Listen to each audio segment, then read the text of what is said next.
So welcome back to part two. My computer's just acting crazy today. I don't know why. So got 4 videos instead of two, but it's still the same length it would have been. Don't hate me. So let's talk about aneurysms. So aneurysms are when a blood vessel basically bursts. It gets a little bit of a bubble in the side. Let me switch slides here. And it eventually just pops. And this can happen anywhere in your body. This is what causes hemorrhagic strokes or bleeding strokes. It can happen in your abdomen, your aorta, something called an ascending aortic aneurysm, AAA, and they're most often fatal. So aneurysms are something not to be taken lightly. And they happen as our blood vessels age. They get a little more fragile. You get a little arteriosclerosis or atherosclerosis, and they crack and break. It happens. So not a good thing, but it is what it is. All right. So let's move on to the next one, next disease process.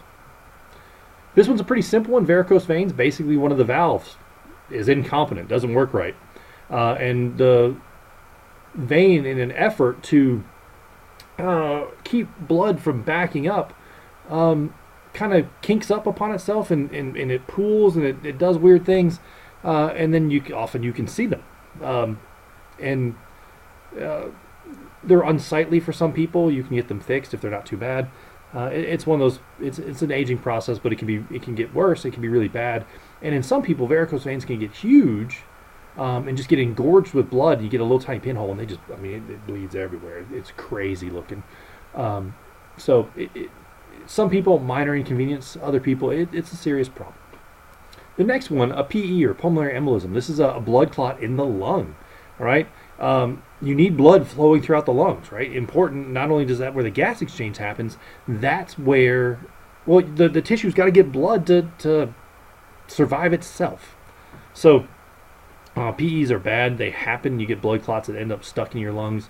Happen a lot of times after some heart procedures, or if you have something called atrial fibrillation, your heart's not beating quite correctly, you can form clots in your heart. They end up stuck in your lungs. A lot of times. Sometimes they end up in your brain. That's even worse. Usually they're asymptomatic until all of a sudden something is clogged up. A lot of times you get chest pain, cough, low-grade fevers. And the way that they're diagnosed is through a couple of blood tests and CT scans. You can do a D-dimer on blood tests or do a CT scan.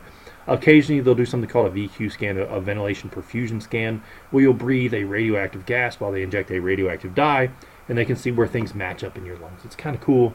Hopefully you never have to have one, but VQ scans are neat technology. All right, so the next thing we need to talk about are the diagnostic procedures, and I mentioned one of them earlier already, a cardiac cath, right? That's where they stick a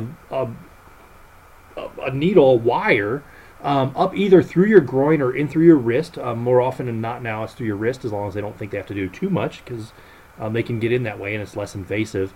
And they take a look at the vessels and they shoot dye into your arteries and see where the blood's flowing. You can do cardiac enzymes. You can test to see if damage is happening to the heart. Troponin is the most common one that we use, but there's other ones that we use. You can wear a Holter monitor. Holter monitor is what we call them. And it records EKG stuff for 24 hours. And you see the monitor here in the picture. That's a little old. A lot of times now they're little tiny things. Half the size of an iPhone, and they just stick on one spot of your chest, and that's it. But they do use the bigger ones sometimes for more leads and more accurate stuff. You can do a stress test. You can either do this through exercise or chemically.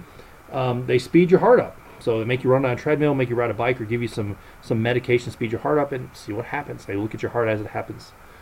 They usually do a stress test, and they do an echocardiogram at the same time and look at what's going on. You can use ultrasound to look at a number of different things. What they're doing in this picture here is of the carotid artery. And you can do pretty accurate diagnostics based on how thick the plaque buildup is on your carotid arteries, and rates you and your risk of other issues. Let's see what else we got here. Like I said, troponin, EKGs, you guys get that. All right, really, that's all we're going to talk about here. I could get really in-depth into cards, and I'm going to try not to, so I'm just going to stop. All right, sorry about the 4 segmented videos of me lecturing this week. We'll get it back fixed next week, hopefully. If you have any questions, let me know. If not, I'll see you in Chapter 6. Have a great day.